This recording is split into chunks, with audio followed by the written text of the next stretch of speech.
Chapter की शुरुआत महाद्वीप के सबसे उत्तरी छोर से होती है, जहां रागनार क्लैन का एक छत्र राज चलता है। इस क्लैन को पूरे साम्राज्य का सबसे महान और खौफनाक क्लैन माना जाता है, जो किसी विशाल और अभेद्य उत्तरी दीवार की तरह पिछले 1000 सालों से भी ज्यादा समय से साम्राज्य की रक्षा कर रहा है। इस क्लैन की इस अविश्वसनीय ताकत और दबदबे के पीछे एक बहुत बड़ा और गहरा रहस्य छिपा हुआ है, और वो रहस्य है ड्रैगन का खून, जो इस परिवार के हर एक सदस्य की रगों में दौड़ता है। रागनार खून के साथ जन्म लेने वाले हर एक इंसान को प्रकृति से एक खास वरदान मिलता है, जिसके कारण उनके पास जन्म से ही असाधारण मैजिक पावर होती है। उनके पास कभी ना खत्म होने वाली स्टैमिना और तलवारबाजी का ऐसा खौफनाक टैलेंट होता है, जिसे देखकर बड़े बड़े योद्धा भी कांप उठते हैं। लेकिन इस महान और शक्तिशाली परिवार के सुनहरे इतिहास में एक गहरा दाग भी मौजूद था, और वो दाग था थियो रागनार नाम का एक लड़का। थियो इस पूरे ताकतवर क्लैन में इकलौता ऐसा इंसान था जिसे तकदीर ने सिर्फ और सिर्फ निराशा दी थी, क्योंकि उसके पास जन्म से कोई भी टैलेंट नहीं था। वो चाहे दिन रात कितनी भी कोशिश कर ले या खून पसीना एक करके कितनी भी कड़ी मेहनत कर ले, लेकिन वो कभी भी अपने परिवार के बाकी लोगों की तरह एक ताकतवर योद्धा नहीं बन पाया। एक खौफनाक रात थियो की जिंदगी में एक ऐसा भयानक तूफान लेकर आती है, जिसने उसकी पूरी दुनिया को राख के ढेर में बदल कर रख दिया। आग की भयंकर और खौफनाक लपटें हर तरफ उठ रही थी, और वो जलती हुई जगह कोई और नहीं बल्कि थियो का अपना घर था, जिसे पूरी दुनिया में रोज पैलेस के नाम से जाना जाता था। उस मनहूस रात रोज पैलेस धू धू करके जल रहा था, और आसमान में सिर्फ मौत और बर्बादी का काला धुआं नजर आ रहा था। थियो जमीन पर बुरी तरह से घायल और खून से लथपथ पड़ा था, और उसकी सांसें धीरे धीरे उखड़ रही थी। उसके ठीक सामने जमीन पर उसकी सगी माँ की लाश पड़ी हुई थी, जो अब पूरी तरह से ठंडी और बेजान हो चुकी थी। थियो के परिवार के बाकी बेगुनाह लोग और उसके वफादार नौकर भी एक एक करके दुश्मनों के हाथों बहुत ही बेदर्दी से मारे जा रहे थे। मौत के मुंह में पड़ा थियो अपनी आंखों के सामने अपने पूरे हंसते खेलते परिवार को हमेशा के लिए खत्म होते हुए देख रहा था, और वो अपने भयंकर दर्द से तड़पते हुए बस यही सोच रहा था कि आखिर उसके साथ ये सब क्यों हो रहा है। तभी उस जलते हुए खंडहर के बीच अंधेरे में से रेंडन बाहर आता है, जो कभी थियो का सबसे भरोसेमंद स्वॉर्ड इंस्ट्रक्टर हुआ करता था। थियो को अपनी आंखों पर बिल्कुल भी यकीन नहीं हो रहा था कि जिस इंसान को उसने अपना गुरु माना और जिससे उसने तलवारबाजी की एक एक तकनीक सीखी, उसी इंसान ने लालच में आकर रोज पैलेस को दुश्मनों के हाथों नीलाम कर दिया था। थियो अपने सारे दर्द को भूलकर बहुत ही कांपती हुई आवाज में रेंडन से पूछता है कि उसने ऐसा खौफनाक धोखा क्यों दिया। इस पर रेंडन बहुत ही बेरहमी से मुस्कुराता है और थियो का गंदा मजाक उड़ाते हुए कहता है कि थियो हमेशा से एक बिना टैलेंट वाला बेवकूफ लड़का था। रेंडन उसे बताता है कि वो रोज सुबह थियो को बिना किसी टैलेंट के पागलों की तरह तलवारबाजी की कड़ी मेहनत करते हुए देखता था, और उसे थियो की उस हालत पर सिर्फ तरस आता था, क्योंकि रेंडन बहुत अच्छे से जानता था कि इस फालतू मेहनत का कोई भी नतीजा नहीं निकलने वाला है।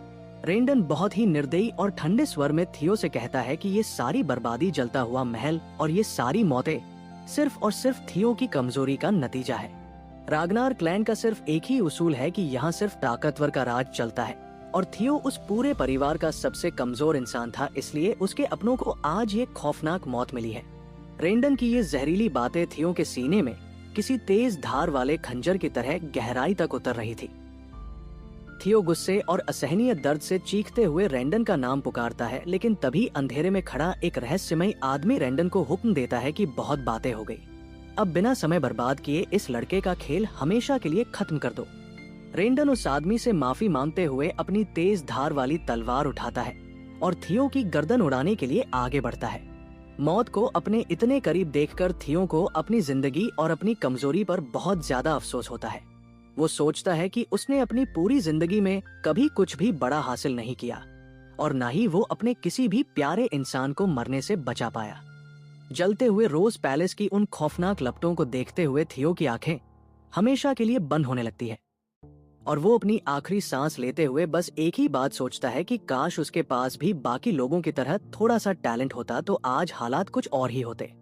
थियो रागनार की वहीं पर मौत हो जाती है, लेकिन मौत के ठीक बाद एक बहुत ही अजीब और नामुमकिन सी घटना घटती है।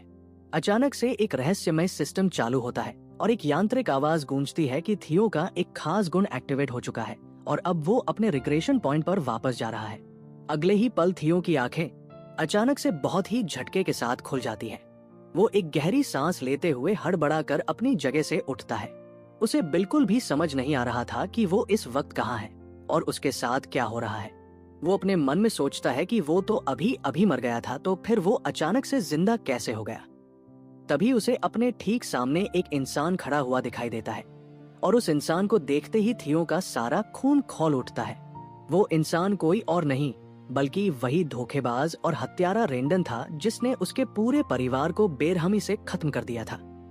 रेंडन बहुत ही सामान्य तरीके से थियो से कहता है कि तुम आज बहुत ज्यादा थके हुए लग रहे हो, इसलिए आज का तलवारबाजी का लेसन हम यहीं खत्म करते हैं। थियो पूरी तरह से कंफ्यूज हो जाता है। उसे लगता है कि मौत के बाद मौत का देवता उसके साथ कोई क्रूर और भद्दा मजाक कर रहा है और उसे उसकी जिंदगी के पुराने पलों का फ्लैशबैक दिखा रहा है, जिसमें उसे उस धोखेबाज रेंडन का मनहूस चेहरा दोबारा देखना पड़ रहा है। तभी अचानक थियो की आंखों के सामने हवा में चमकता हुआ एक अजीब सा सिस्टम पैनल खुल जाता है। उस पैनल पर साफ शब्दों में एक ट्यूटोरियल क्वेस्ट नंबर 1 लिखा हुआ था और उस क्वेस्ट का सीधा सा टास्क था रेंडन के चेहरे पर एक जोरदार पंच मारना। थियो उस चमकते हुए मैसेज को देखकर पूरी तरह से सन्न रह जाता है। वो समझ नहीं पाता कि क्या मौत के बाद फ्लैशबैक इसी तरह से काम करते हैं और क्या मरने के बाद सबको ऐसे ही अजीबोगरीब टास्क मिलते हैं। रेंडन को थियो के सामने हवा में चमकने वाला वो मैसेज बिल्कुल भी दिखाई नहीं दे रहा था और वो थियो को अजीब तरह से घूरते हुए पूछता है कि उसे अचानक से क्या हो गया है। थियो अपने मन में सोचता है कि भले ही ये कोई बहुत बड़ा सपना हो या फिर मरने के बाद भगवान ने उसे अपनी भड़ास निकालने का कोई आखिरी मौका दिया हो, लेकिन वो इस सुनहरे मौके को बिल्कुल भी खाली नहीं जाने देगा और इस धोखेबाज को एक जोरदार सबक जरूर सिखाएगा।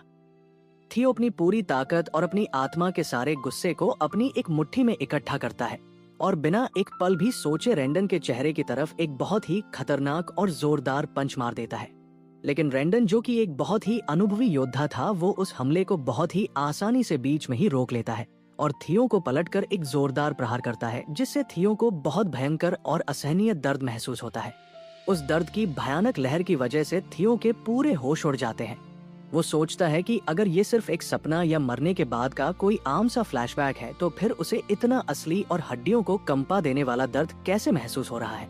रेंडन थियो को बहुत ही गुस्से में घूरते हुए कहता है कि वो थियो की निराशा को बहुत अच्छी तरह से समझ सकता है, क्योंकि अवेकनिंग सेरेमनी बहुत ही करीब आ चुकी है और इतनी सालों की कड़ी मेहनत करने के बाद भी थियो के अंदर रत्ती भर भी प्रोग्रेस नहीं दिख रही है। रेंडन आगे कहता है कि एक रागनार होने के नाते थियो को हमेशा अपनी मुट्ठी का नहीं बल्कि अपनी तलवार का इस्तेमाल करना चाहिए था और वो अपने मास्टर पर बिना सोचे समझे हमला करने वाले स्टूडेंट को कभी भी माफ नहीं करता।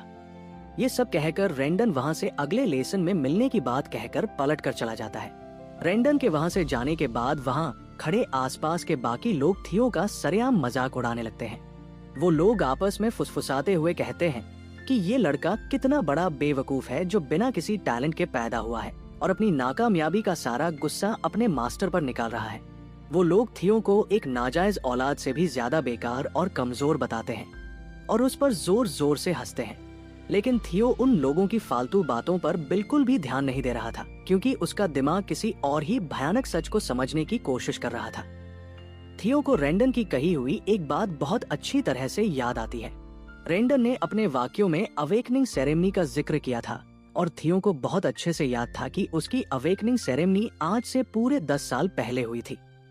अपनी चोट से उठने वाले उस असली दर्द को महसूस करते हुए थियो को अब पूरी तरह से ये यकीन हो जाता है कि ये कोई सपना या फ्लैशबैक बिल्कुल भी नहीं है, बल्कि ये एकदम असली दुनिया है और वो मरने के बाद किसी जादुई तरीके से पूरे 10 साल पीछे भूतकाल में आ चुका है, जब उसकी उम्र सिर्फ 17 साल की थी। थियो इस नामुमकिन सी बात पर हैरानी जता ही रहा होता है कि तभी उसके सामने वो सिस्टम पैनल एक बार फिर से तेज रोशनी के साथ चमक उठता है। उस पैनल पर बधाई का एक बहुत बड़ा मैसेज लिखा था कि थियो ने अपना ट्यूटोरियल क्वेस्ट नंबर 1 सफलतापूर्वक पूरा कर लिया है। उस रहस्यमय सिस्टम ने इनाम के तौर पर थियो को रागनार्स टैलेंट नाम का एक बहुत ही शानदार और खौफनाक स्किल दिया था। सिस्टम मुझसे पूछता है कि क्या वो अपना इनाम अभी इसी वक्त लेना चाहता है और थियो बिना किसी देरी के तुरंत हाँ कह देता है।